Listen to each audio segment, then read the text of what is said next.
నమస్తే, తెలుగు రాజ్యానికి స్వాగతం. నేను మీ సంధ్య. ఇప్పుడు రాజకీయ పార్టీలు మామూలుగా రాజకీయ సమీకరణాల మీద, సామాజిక సమీకరణాల మీద, కుల సమీకరణాల మీద ఆధారపడి ఉంటాయి. కొంతమంది విశ్లేషకులు కూడా వీటిని ఆధారంగా చేసుకొని ఎప్పటికప్పుడు తమ విశ్లేషణలు తెలియజేస్తూ ఉంటారు. ప్రస్తుతం చరిత్రకారులు, సినీ రాజకీయ విశ్లేషకులు చిలగడ శ్రీకాంత్ గారు మనతో ఉన్నారు. ఆయన కొన్ని ప్రశ్నలు అడిగే ప్రయత్నం చేద్దాం. ఆయనే సమాధానం చెప్తారు. ఆయన మాటల్లోనే విందాం. శ్రీకాంత్ గారు నమస్తే అండి. నమస్కారం సంధ్య గారు. ఆల్మోస్ట్ మీ విశ్లేషణ కావచ్చు, ఇప్పుడని కాదు, కొన్ని అంశాలకు సంబంధించి మీరు ఎప్పుడు మాట్లాడినా ఈ మూడు లేకుండా ఎప్పుడు మాట్లాడరు. సామాజిక, రాజకీయ, కుల, ఇంకా ఈ పేర్లన్నా పెట్టుకున్నా సరే వీటి నుంచి ఏదో ఒక కోణాన్ని తీసుకొని విశ్లేషిస్తూ ఉంటారు.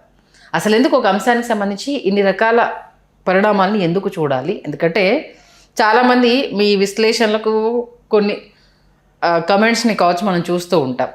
కోర్స్ ఒక మాట బయటకు వచ్చినప్పుడు విమర్శ ఉంటుంది, పొగడుతూ ఉంటుంది, అవి కామన్గా మనం చూస్తూ ఉంటాం.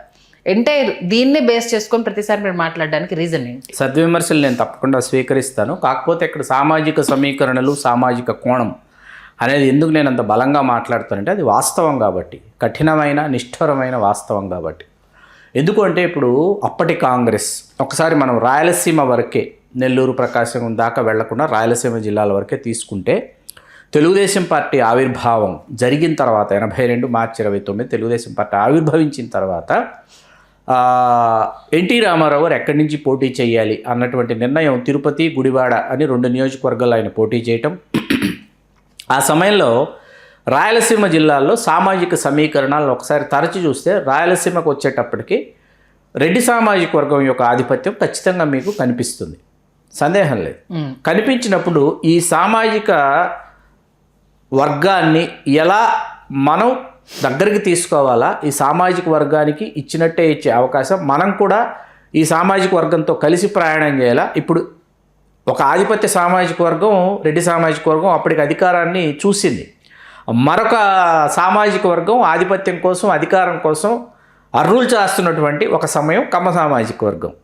ఆ రూపేణానే తెలుగుదేశం పార్టీ ఏర్పడింది. వెనుకబడిన తరగతులకు అవకాశాలు ఇచ్చామని చెప్పినా, వెనుకబడిన తరగతులకు మేమే మార్గాలు తెరిచామని చెప్పినా కూడా కమ్మ సామాజిక వర్గం యొక్క ఆధిపత్యాన్ని ప్రదర్శించడానికో, మరొక సుసంపన్నమైనటువంటి సామాజిక వర్గంగా అవతరించడానికో, అట్లాగే రాజ్యాధికారంలో తమ వంతు వాటా, తమ యొక్క భాగస్వామ్యాన్ని పూర్తి స్థాయిలో అందిపుచ్చుకోవడానికో కమ్మ సామాజిక వర్గం, ఆ కమ్మ సామాజిక వర్గంలోని భూస్వాములు కావచ్చు, సుసంపన్నులు కావచ్చు, రాజకీయపరమైనటువంటి ఆశలు, ఆకాంక్షలు, ఆశయాలు ఉన్నటువంటి వాళ్ళందరూ కూడా తెలుగుదేశం పార్టీ యొక్క ఆగమనాన్ని స్వాగతించారు. ఆ దిశగా ఆ సమయంలో వాళ్ళు ఈరోజు ఉన్నటువంటి స్థాయికి ఎదగడానికి తెలుగుదేశం పార్టీయే బలమైనటువంటి పునాది. ఇక్కడ మనం రాయలసీమ జిల్లాల గురించి నేను అన్నాను. ఉమ్మడి చిత్తూరు జిల్లాకు వచ్చేటప్పటికి మా మదనపల్లి నియోజకవర్గంతో సహా తిరుపతి సాక్షాత్ ఎన్టీ రామారావు గారు పోటీ చేస్తున్నారు. మదనపల్లి కమ్మ సామాజిక వర్గానికి కేటాయించారు. పుత్తూరు అన్నప్పుడు ఒక నియోజకవర్గం ఉండే, 15 నియోజకవర్గాలు ఉండేవి అప్పుడు. 3 ఎస్సీ రిజర్వ్డ్, సత్యవేడు, వేపంజేరి, పలమనేరు, ఈ 3 ఎస్సీ రిజర్వ్డ్లో ఉంటే మిగతా 12లో ఈవి గోపాలరాజు గారు నగిరి, పుత్తూరు గాలిముద్దు కృష్ణంనాయుడు గారు కమ్మ సామాజిక వర్గం, చిత్తూరు ఎన్పి ఝాన్సీ లక్ష్మి గారి కుటుంబం, నలగాంపల్లి కుటుంబం ఉంటారు, వాళ్ళు కమ్మ సామాజిక వర్గం. ఇట్లా చంద్రగిరి మేడసాని వెంకటరామనాయుడు గారు వారు పోటీ చేశారు. 6 స్థానాల్లో కమ్మ సామాజిక వర్గం పోటీ చేస్తూ 4 స్థానాల్ని రెడ్లకి కేటాయించి, 1 బీసీ, 1 క్షత్రియ, 3 ఎస్సీ రిజర్వ్డ్, 15 నియోజకవర్గాల్లో ఖచ్చితంగా కమ్మలు 6 పోటీ చేసినటువంటి ఎన్నికలు. అనంతపురం జిల్లాకు వచ్చేటప్పటికి గుర్ర నారాయణప్ప గారని ఒకరు, వేలూరు కేశన్న గారని గోరంట్ల నుంచి, అనంతపురం నుంచి నారాయణ స్వామి గారని చెప్పి ఇట్లా కమ్మ సామాజిక వర్గానికి ఆ రోజు ధర్మవరం నాగిరెడ్డి గారు రెడ్డి సామాజిక వర్గానికి ఇచ్చారు. ఆయన అభిమాని, రామారావు గారి అభిమాని. కడప నియోజకవర్గానికి వచ్చేటప్పటికి కమ్మ సామాజిక వర్గానికి కేటాయించడానికి అవకాశం లేదు, సమీకరణాలు పొసగవు అక్కడ. అందుకని ఏం చేశారు, రెడ్డి సామాజిక వర్గంతో పాటు బలిజలతో కలిసి ఇక్కడ ప్రయాణం చేశారు. సుభాష్ పాలకొండరాయుడు గారు, బండారు రత్నసభాపతి గారు తొలినాళ్లలో, ఆ తర్వాత బండారు రత్నసభాపతి గారు, సి రామచంద్రయ్య గారు, ఇట్లాంటి ఒక సమీకరణ చేశారు. కర్నూలు జిల్లాకు వచ్చేటప్పటికి ఆదోన్లో కె మీనాక్షి నాయుడు గారు, అట్లాగే కర్నూలు రాంభూపాల్ చౌదరి గారు కమ్మ సామాజిక వర్గానికి కేటాయించి, మా సామాజిక వర్గానికి రాయలసీమ జిల్లాల్లో కూడా మేము ఆధిపత్యం వహించడానికి మాకు నియోజకవర్గాలు ఉన్నాయి, మా సామాజిక వర్గం ఉంది. ఇవాళ ఆ రోజు 3 నియోజకవర్గాలతో రామారావు గారు అనంతపురం జిల్లాలో కమ్మ సామాజిక వర్గానికి అవకాశం ఇస్తే, ఇవాళ 6 నియోజకవర్గాల్లో కమ్మ సామాజిక వర్గం అక్కడ పాగా వేయటానికి అవకాశం వాళ్ళకి అంది వచ్చింది. అట్లాగే రాయలసీమ జిల్లాల్లో చేసినటువంటి అత్యద్భుతమైనటువంటి ఒక ప్రయత్నం అనొచ్చు, ప్రయోగం అనొచ్చు. రామారావు గారికి కానీ, నాదెండ్ల భాస్కర్ రావు గారికి కానీ, రామోజీరావు గారికి కానీ, ఆ రోజు పర్వతనేని ఉపేంద్ర గారికి కానీ ఎవరికైనా సరే వాళ్ళకి అర్థమైంది ఏంటంటే రాయలసీమ జిల్లాలకు వచ్చేటప్పటికి రెడ్లు తరతరాలుగా తమ కబంధ హస్తాల్లో రాయలసీమ, నెల్లూరు, పార్ట్ ఆఫ్ ప్రకాశం మీద ఆధిపత్యం కలిగి ఉన్నారు. కాబట్టి వీళ్ళని కాదని, ఈ వ్యవస్థని కాదని మనం రాజకీయాలు చేయలేమని వాళ్ళు అర్థం చేసుకుని వాళ్ళు ఏం చేశారంటే రెడ్డి సామాజిక వర్గానికి రాజ్యాధికారంలో భాగస్వామ్యం ఇచ్చారు. ఆ భాగస్వామ్యంలో భాగంగానే మా చిత్తూరు అనుకోండి, మా చిత్తూరు ఎంపీగా ఎన్ రామకృష్ణారెడ్డి గారు ఆయన పలుమార్లు పోటీ చేశారు. ఆయన కుమారుడు ఎన్ అమర్నాథ్ రెడ్డి గారు తర్వాత రాష్ట్ర మంత్రి అయ్యారు. అలాగే పీలేరు అనేటువంటి ఒక నియోజకవర్గం, చల్లా ప్రభాకర్ రెడ్డి ఆ సమయంలో మనకి వాయిల్పాడిన ఒక నియోజకవర్గం ఉండేది మాకు. అక్కడి నుంచి చింతల సురేందర్ రెడ్డి గారిని వారికి అవకాశం ఇచ్చారు. మీకు అర్థమవుతుంది కదా నేను చెప్తున్నది. 85 ఎన్నికలకు వచ్చేటప్పటికి రామారావు గారు రాజీనామా చేసి బలిజలకి కేటాయించిన తిరుపతి నియోజకవర్గం 85 ఎన్నికల్లో రెడ్లు పిఎస్ గురవారెడ్డి గారు వచ్చి పీజీఆర్ థియేటర్ అధినేత, ఆయన వచ్చి కావాలని కోరితే అది ఇస్తూ 85 ఎన్నికల్లో మరి తిరుపతి ఇస్తే బలిజలు ఎక్కడ అలుగుతారో ఆగ్రహిస్తారో నగిరి నుంచి ఏం రాధాకృష్ణ గారికి బలిజ కులస్తులు అంటే సామాజిక సమీకరణలు చేయడంలో తెలుగుదేశం పార్టీ చాలా అత్యద్భుతంగా, అద్వితీయంగా తన యొక్క ప్రయత్నాల్ని, ప్రయోగాల్ని చేసుకుంటూ అనంతపురం, కర్నూలుకు వచ్చేటప్పటికి వాల్మీకుల్ని, కురుబల్ని చేరదేసి, అట్లాగే కదిరిన నియోజకవర్గం ముస్లిం మైనార్టీలకు అవకాశం ఇస్తూ ఉండేది.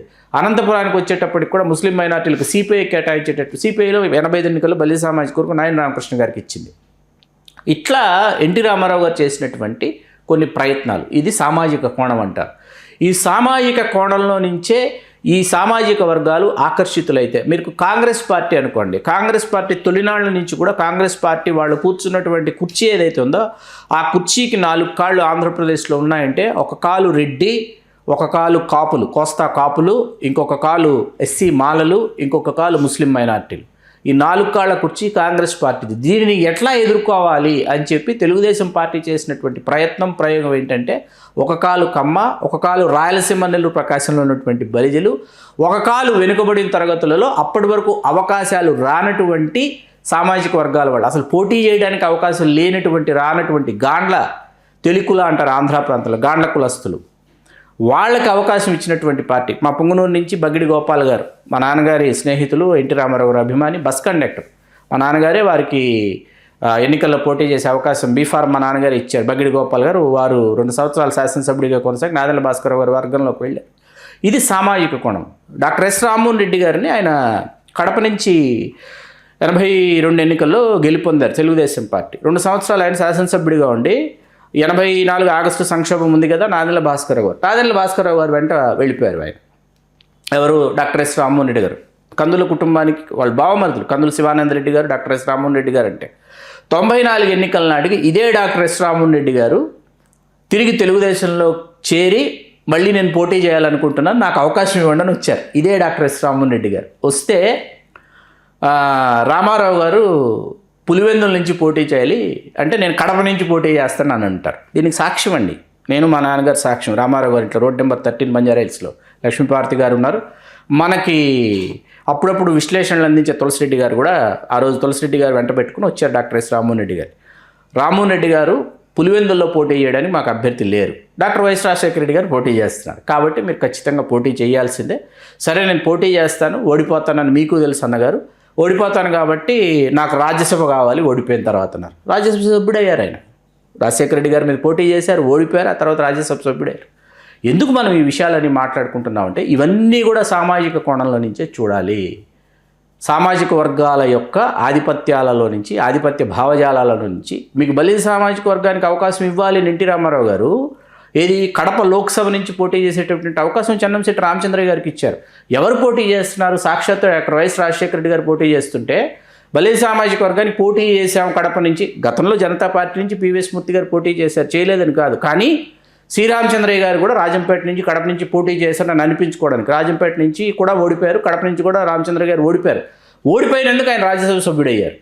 మీకు సంజీవ్ రెడ్డి గారిని ఆయన 82 ఎన్నికల్లో తెలుగుదేశం పార్టీ అభ్యర్థిగా నంద్యాల నియోజకవర్గం నుంచి గెలుపొందారు.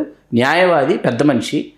ఆయన తర్వాత 94 ఎన్నికలకు మళ్ళీ అవకాశం కావాలని రామారావు గారి నివాసానికి వస్తే రామారావు గారు ఒకటే చెప్పారు, సంజీవ్ రెడ్డి గారు మేము ముస్లిం మైనార్టీలకు ఆ స్థానం కేటాయించాలనుకుంటున్నాం, ముస్లిం మైనార్టీలు అక్కడ హెచ్చు సంఖ్యలో ఉన్నారు, బలిజల, ముస్లింల, వైశ్యుల అని ఆలోచించినప్పుడు రాయలసీమ ప్రాంతంలో ముస్లిం మైనార్టీలకు కేటాయించాలి కాబట్టి నంద్యాల, కడప ఇవి ముస్లింలకు కేటాయిస్తున్నామని ఎన్ఎండి ఫరూక్ గారు కేటాయించారు. ఎన్ఎండి ఫరూక్ గారు గెలిచారు. ఇందాక మనం 94 ఎన్నికల్లో రామ్మోహన్ రెడ్డి గారు కడప పట్టుబడితే ఆయన పులివెందులు వెళ్ళమని చెప్పారన్నాను కదా. కడప నుంచి డాక్టర్ ఖలీల్ పాషాని ఆయనకు అవకాశం ఇచ్చారు. 2 పర్యాలు ఆయన శాసనసభ్యుడు అయ్యారు, 1 పర్యాయం రాష్ట్ర మంత్రి అయ్యారు. ఇదంతా సామాజిక కోణమే. ఇవన్నీ సామాజిక సమీకరణలు.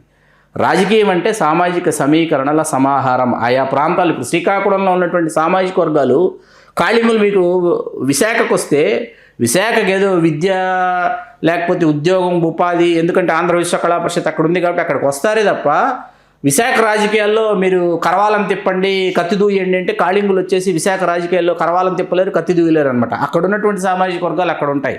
వాళ్ళ యొక్క పోరాటం అక్కడ ఉంటుంది. యాదవులు ఉన్నారు, గవర్లు ఉన్నారు, కాపులు ఉన్నారు, క్షత్రియులు ఉన్నారు, వెలమలు ఉన్నారు, మత్స్యకారులు ఉన్నారు. ఈ విధంగా విశాఖ కొనసాగుతుంది. మనం మళ్ళీ శ్రీకాకుళం వెళ్ళేటప్పటికి పొల్లినాటి వెలమలు ఉన్నారు, కాళింగులు ఉన్నారు, కాపులు ఉన్నారు, మత్స్యకారులు ఉన్నారు. అక్కడ ఉన్నటువంటి సామాజిక సమీకరణలు అక్కడ ఉంటాయన్నమాట. ఒక్కొక్క ప్రాంతానికి ఒక ప్రాంతీయత, ఒక దేశీయత ఉంటుంది. దానిని అనుసరించి రాజకీయ సామాజిక సమీకరణలు జరుగుతాయి.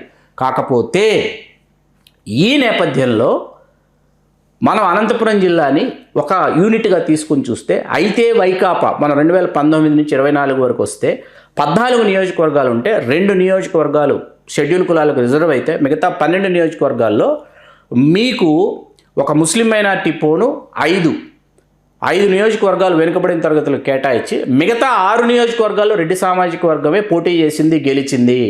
మిగతా ఈ 5 నియోజకవర్గాల్లో కూడా ఎస్సీ రిజర్వ్డ్ మరియు ఒక బీసీ మహిళకి ఇచ్చిన చోట కూడా ఎస్సీ రిజర్వ్డ్ స్థానం నుంచి పోటీ చేసిన ఆవిడ భర్త రెడ్డి గారు కావడం, లేకపోతే బీసీ అభ్యర్థి భర్త రెడ్డి గారు కావడం లాంటి సమీకరణలు. ఇట్లాంటి సమీకరణలే చంద్రబాబు నాయుడు గారు చేస్తారు. కొంతమంది అర్ధాంగులు కావచ్చు, లేకపోతే కొంతమంది భర్తలు కావచ్చు, కమ్మ సామాజిక వర్గానికి చెందిన వారైతే వాళ్ళకి అత్యంత ప్రాధాన్యతనిస్తారు. ఇవన్నీ కూడా సమీకరణలే. వీటి తర్వాతే ఆర్థికపరమైనటువంటి సమీకరణలు ముందు వరుసలోకి వస్తాయి. అది సంజయ్ గారు. అంటే ఎవ్రీ టైం ఇవన్నీ కంపల్సరీ ఉండాల్సి ఖచ్చితంగా ఉంటాయి. ఉండవు అని మనం అనుకుంటే అంతకంటే అమాయకత్వం ఇంకొకటి ఉండదు. ఉండవు అని అనుకుంటే ఒకసారి 2004 ఎన్నికలు ఖచ్చితంగా కాంగ్రెస్ పార్టీ అధికారంలోకి వస్తుంది. దాసనారాయణరావు గారి ప్రభ ఒకవైపు వెలిగిపోతోంది, డాక్టర్ వైఎస్ రాజశేఖర రెడ్డి గారి ప్రభ మరొక వైపు వెలిగిపోతోంది, డి శ్రీనివాస్ గారి హవా పిసిసి అధ్యక్షుడిగా మరొక వైపు సాగుతున్న సమయంలో మదనపల్లె శాసనసభ నియోజకవర్గం నుంచి మదనపల్లె ఇట్లా బలిజలకు కేటాయించవచ్చని సామాజిక రాజకీయ విశ్లేషకులు కొంత ఏదో విశ్లేషణ చేసి ఒక నివేదికని అప్పుడు అందజేయటం జరిగింది. మిర్యాల వెంకటరావు గారి ఆధ్వర్యంలోనూ అధ్యక్షతలోనూ అందజేస్తే బూరగడ్డ వేదవ్యాస్ గారు నన్ను వారి నివాసానికి రమ్మన్నారు. వారు ఈ కమిటీలో ఉన్నారు. ఏది క్యాండిడేట్ సెలక్షన్ కమిటీలో ఢిల్లీకి సంబంధించినటువంటి సమావేశాల్లోకి బూరగడ్డ వేదవ్యాస్ గారు కూడా ఒకరు గతంలో వారు డిప్యూటీ స్పీకర్ చేశారు. వారు పిలిస్తే వారి నివాసానికి నేను వెళ్ళాను. వెళ్ళిన తర్వాత ఒక ఫైల్ నా చేతికి ఇచ్చారు. బాగా గుర్తుంది ఇప్పటికీ. ఒకసారి చూడు శ్రీకాంత్ అన్నారు. మదనపల్లి, చిత్తూరు అని వస్తే అప్లికెంట్స్ లిస్ట్ అనమాట. అది అప్లికెంట్స్ లిస్ట్. ఏది మదనపల్లి నుంచి ఎవరెవరు అభ్యర్థిత్వాల్ని కోరుతూ ఆశిస్తున్నారని షార్ట్ లిస్ట్ చేశారు. షార్ట్ లిస్ట్ చేసినటువంటి ఒక ఫైల్ నా చేతికి ఇచ్చారు. స్వయంగా నా చేతికి ఇచ్చారు. నేను చూశాను. మదనపల్లి నుంచి జింకా వెంకటాచలపతిని ఆయన ఒకరు తప్ప, ఆయన అప్పటికి కౌన్సిలర్, వారి పేరు తప్ప ఇంకొకరి పేరు లేదు. అక్కడ మళ్ళీ రకరకాల సమీకరణాలు చూస్తే ఒక నియోజకవర్గంలో ఖచ్చితంగా నిర్ణయాత్మక శక్తి బలిజలు, ముస్లిం మైనార్టీలు, లేకపోతే ముస్లిం మైనార్టీలు, బలిజలు అనేటటువంటి 1-2 అంటే ఈ 1-2 కమ్యూనిటీస్లో ఇవి వస్తున్నాయి మదనపల్లి వరకు. మరి ఇక్కడ 10 మంది బలమైనటువంటి ఆశావహులు మదనపల్లి నుంచి ఆశిస్తుంటే ఆఖరణ ఎక్కడో చివరన ఒక పేరుంది.